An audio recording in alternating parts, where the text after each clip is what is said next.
Hello everybody, I'm back with another knife review. As you can see in front of me, I have a Lone Wolf knife here to show off. Now this is my very first Lone Wolf knife, and I have to say that I am very impressed with the quality and the craftsmanship of this knife. The one I decided to buy is the Lone Wolf Blackfoot with the ebony wood handles and a plain edge. Alright, so let's go ahead and pull this out. You have to excuse me, I'm still getting over a cold. Okay, so here it is. Now closed right now, this is about a 4-inch long, a little bit over 4 inches long. The blade length is 3 inches, so overall you're going to have a little bit over a 7-inch long knife. It features hard ebony wood handles, real wood, a black tie-dye coated blade in a premium S30V steel. The knife is made in the USA. And it's a liner lock knife, so it's dual steel liners on here. Alright, so let's go and check out the size first. So, as I put in the palm of my hand, you can tell it's a relatively small knife. So as I close my fingers around it and turn my palm over, you can tell it's I can almost conceal the entire knife in my palm. So it's not a very big knife, but it is rather heavy though. This weighs in just under 5 ounces. So for something this small, it's pretty heavy, but it just feels very high quality because of the weight of this. So let me go and zoom in. I want to show you a little bit more about this knife. So right now, here you go. Here's the wood, and it's checkered here with the smooth middle part here. It's kind of nice and it's kind of not, because you can hold on to it, but then see how both my middle and my ring finger kind of falls right on the smooth part. So I guess for my size hands, I don't know, it feels like I'm slipping around on this part where really it should be checkered all the way through, but that's just my own opinion. It has like this really huge backspace, so it covers pretty much the entire length of the knife, which means that you can't blow out any dirt, you just got to take it apart. But this is what impressed me the most, is a slim pocket clip. Look at that. Isn't that just beautiful? Slim, and it's a low carry. Case in point, let me compare it here. Here is a full-size Griptilian pocket clip. Look how much slimmer and low carry this Blackfoot pocket clip is. It's just nice. Every knife maker should think about that before they make a knife.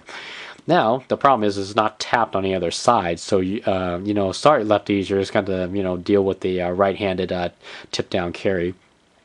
So while we're in here, zoomed in, you can tell that the thumb studs are very small, but luckily so, the thumb studs are very hard cut, these little steps here. So even though it's very small and it's a little bit harder to get to, you can easily just, as long as you jam your thumb in there, get some part of these steps on the thumb studs, you can easily just flick it out.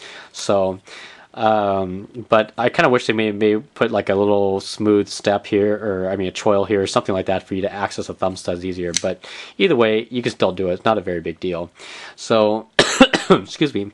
Now these jimping here is very good. Despite the tie-dye coating, it's very hard cut. So, and listen to this lockup sound. Oh, isn't that a beautiful lockup sound? And it locks up tight like a bank vault. And when you lock it up, there's a small little thumb ramp, and your thumb, if you can get your thumb in there, it just jams right in there. It just holds. It's very nice cut jimping. The jimping on here is a little bit more useless to keep your fingers from sliding, but it's very useful for disengaging the locking bar. Now the beautiful thing about this locking bar is that the fact that it's slightly stiffer than your average locking bar, so you do need to give it a little bit more pressure to disengage, which is something I really like. And so it doesn't feel like it's going to fail on me, basically. The other cool thing about the locking bar also is the fact that it protrudes a little bit, as you can see here. So when you go to access it with your thumb, you can readily get to it. So it's not like flush cut or anything, so it's very nice. So now we're zoomed in. I show you here, it says Blackfoot on the blade and Lone Wolf knife on the logo in the corner here. You turn the blade to the side, it says CPM S30V USA on this side. Let me see if I can get a little closer. There you go. Here's the logo again, and it says Blackfoot. Alright, the knife is very sharp, by the way. It's from factory. A nice amount of curve and belly. I mean, in fact, there's no straight edge. It's completely curved. I took a little chunk off of here, kind of like a reverse tanto, so it makes it easier for piercing if you're going to have any kind of piercing task. The grind starts very high on the blade, as you can tell. Look at that. And I believe it is a flat ground. Actually, yeah, it feels like a flat ground to me. So yeah, it's a very sharp knife. In fact, I almost cut myself with this already. Let me go zoom out so I can show you how it opens and closes. So this is completely ambidextrous. So you can tell I can flick it open with no wrist flick, basically. And I can open and close the blade with one hand. so left or right. So, oops, there we go.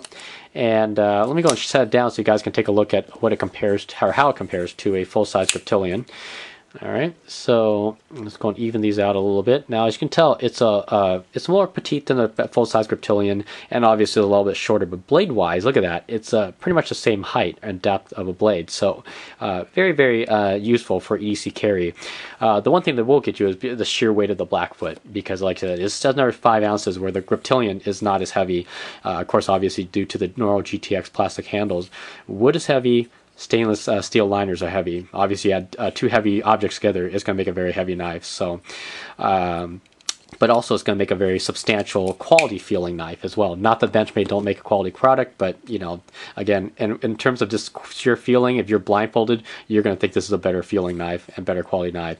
So in closing, this is just a fantastic knife to be held in your hand.